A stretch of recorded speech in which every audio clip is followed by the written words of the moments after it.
केंद्रीय मंत्री माननीय श्री मनोहर लाल खट्टर जी, जो कि करनाल लोकसभा से मेंबर पार्लियामेंट हैं,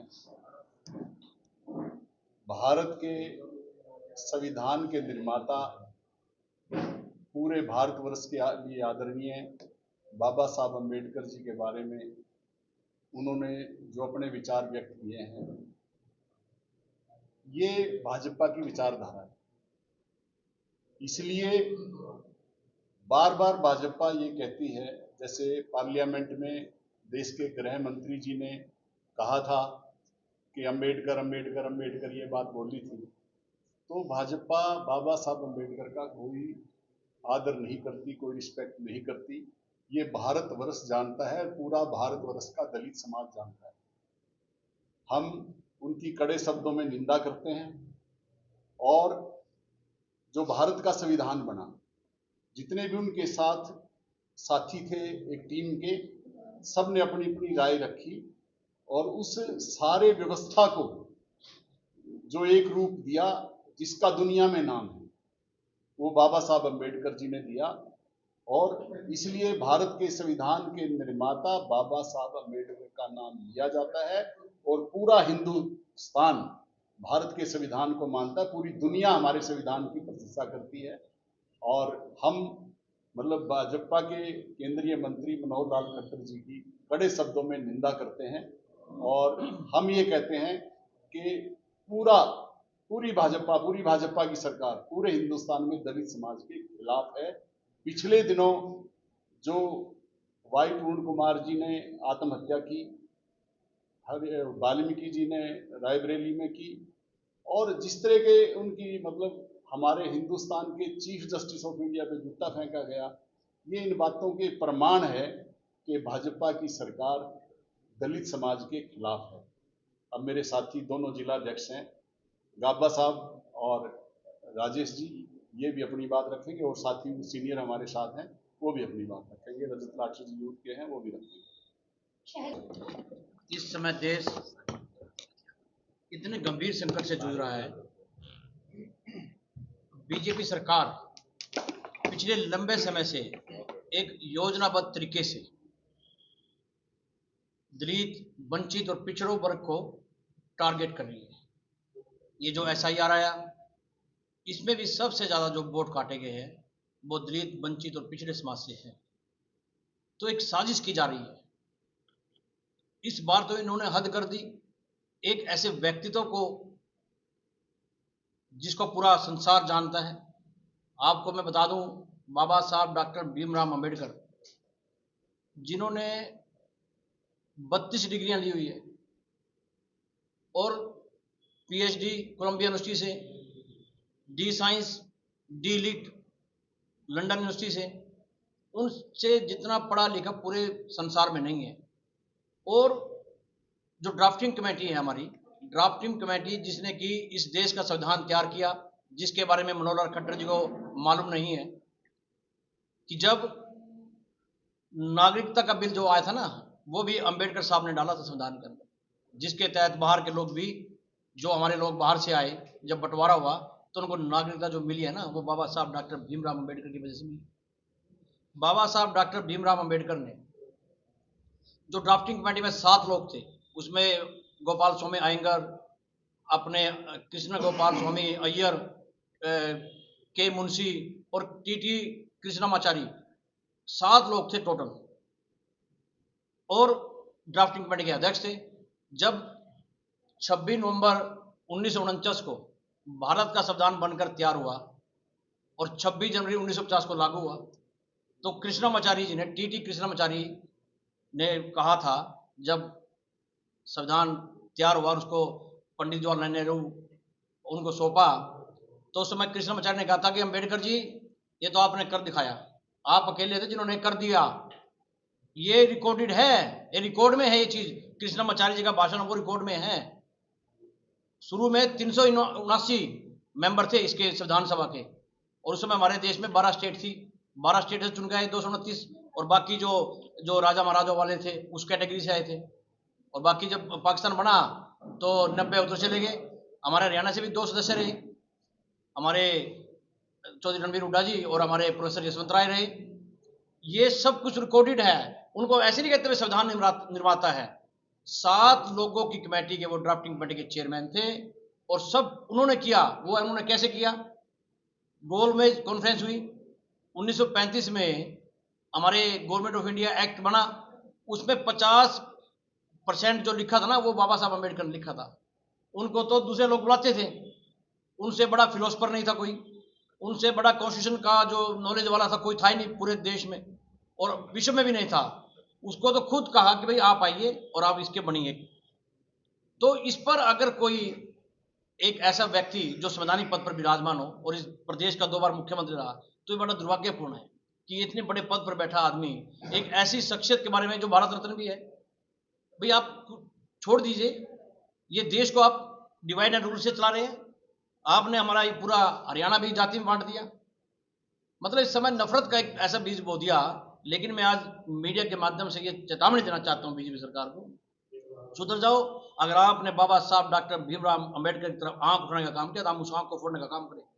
बाबा साहब का अपमान हम कतई सहन नहीं करेंगे, ये हम स्पष्ट। कल केंद्रीय मंत्री मनोहर लाल ने प्रेस कॉन्फ्रेंस की रोहतक में उन्होंने कहा कि कांग्रेस इस बयान को तोड़ मरोड़ कर पेश कर रही है और यहां तक कि कांग्रेस ने बाबा भीमराव अंबेडकर जी को हराने का भी प्रयास किया है। इंदिरा गांधी के समय संविधान के साथ भी छेड़छाड़ करने का प्रयास किया था। मेरी बात सुनिए। सबसे पहले तो आप बाबा साहब डॉक्टर भीमराव अंबेडकर को सबसे पहले कानून मंत्री किसने बनाया? कांग्रेस पार्टी के समय जब जवाहरलाल नेहरू जी प्रधानमंत्री थे ना, तो पहले कानून मंत्री थे हमारे देश के बाबा साहब डॉक्टर भीमराव अंबेडकर। वो कांग्रेस सरकार थी। आपको मैं एक बात और बता दूं, ये जितने भी लोग थे ना, ये सब कांग्रेस में तो थे पहले। सब लोग ये सब कांग्रेस से आए हैं। आप देखिए डॉक्टर एडगर जी एक समय कांग्रेस में थे, जिन्होंने 1925 में आरएसएस की स्थापना की। लेकिन चुनाव हरवाने की बात भी उन्होंने का जिक्र किया है। कौन सा चुनाव हरवाने की बात की है? बल्कि उनके लिए एक सीट खाली की गई वेस्ट बंगाल में। आप ये बताइए, आरएसएस और मुस्लिम लीग बंगाल में साथ गठबंधन में चुनाव लड़ती रही। जब उस समय 1942 में बाबा साहब अम्बेडकर लेबर मिनिस्टर थे, तो उस समय सरकार किसके सहयोग से रखी थी उन्होंने? आरएसएस, हिंदू महासभा और मुस्लिम लीग, इन तीनों के गठबंधन की सरकार थी। आप नेट पे सर्च कर लीजिए। और तो ये जो बातें हैं, ये इनका चेहरा जो है, ये बात बदलते रहते हैं। इनको पता है कि भाई हमें कहाँ चोट मारनी है।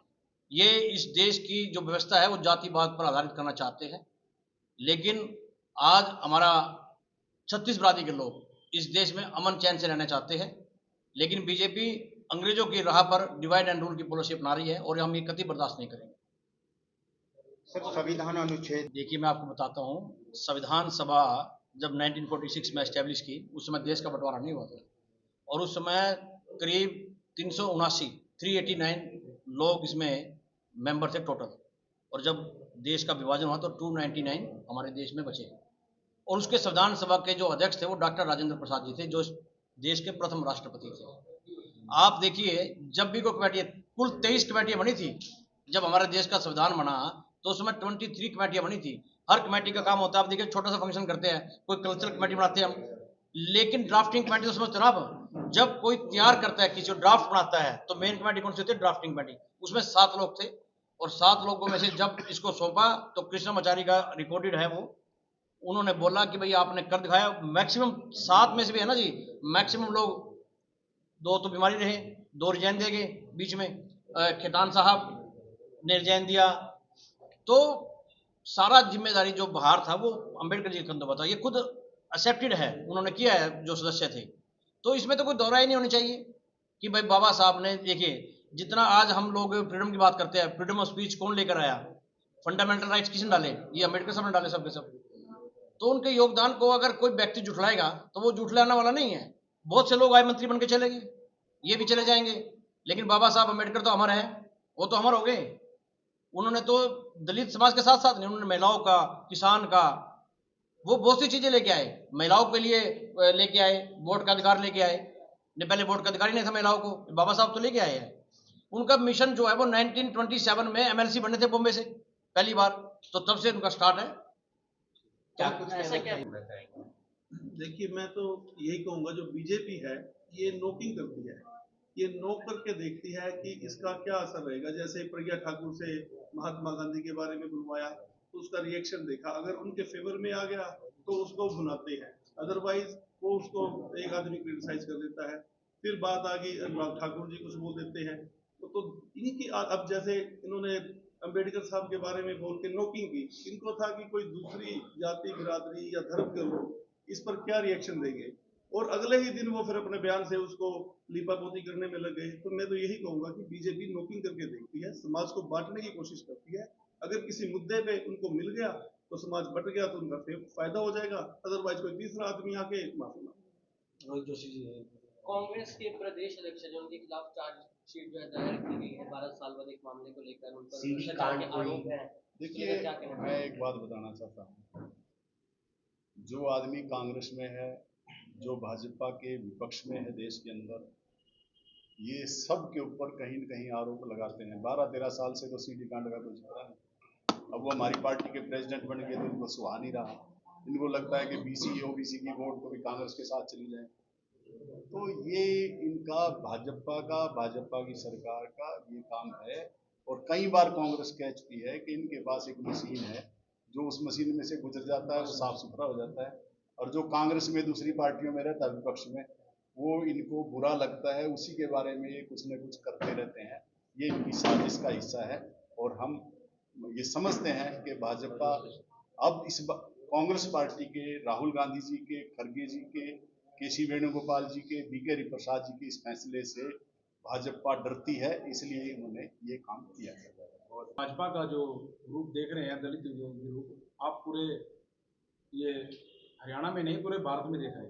अभी पिछली कितनी घटनाएं हुई हैं, सब ये हमेशा ही टेस्ट करके देखते हैं, और ये फिर बाद में जब इनका कोई एक वो पूरा नहीं होता, इनको पता लग जाता कि हाँ भाई अब इनको मूंगी खानी पड़ेगी, तो फिर ये माफी मांगने आ जाते हैं।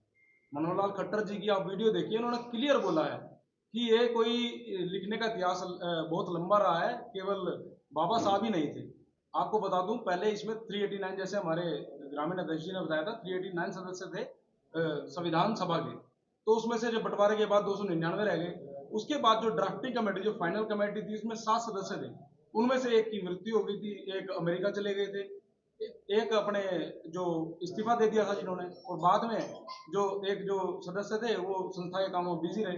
2 दिल्ली से दूर थे, स्वास्थ्य के बहाना लगाने के कारण उन्होंने कोई काम नहीं किया। तो सारा का सारा भार जो था बाबा साहब के ऊपर था, और उन्होंने, आपको बता दें, उन्होंने 4-4 बच्चों की कुर्बानी दी है इस देश के लिए, आप सभी को पता होगा। वो कभी भी उन्होंने अपने उसूलों से समझौता नहीं किया।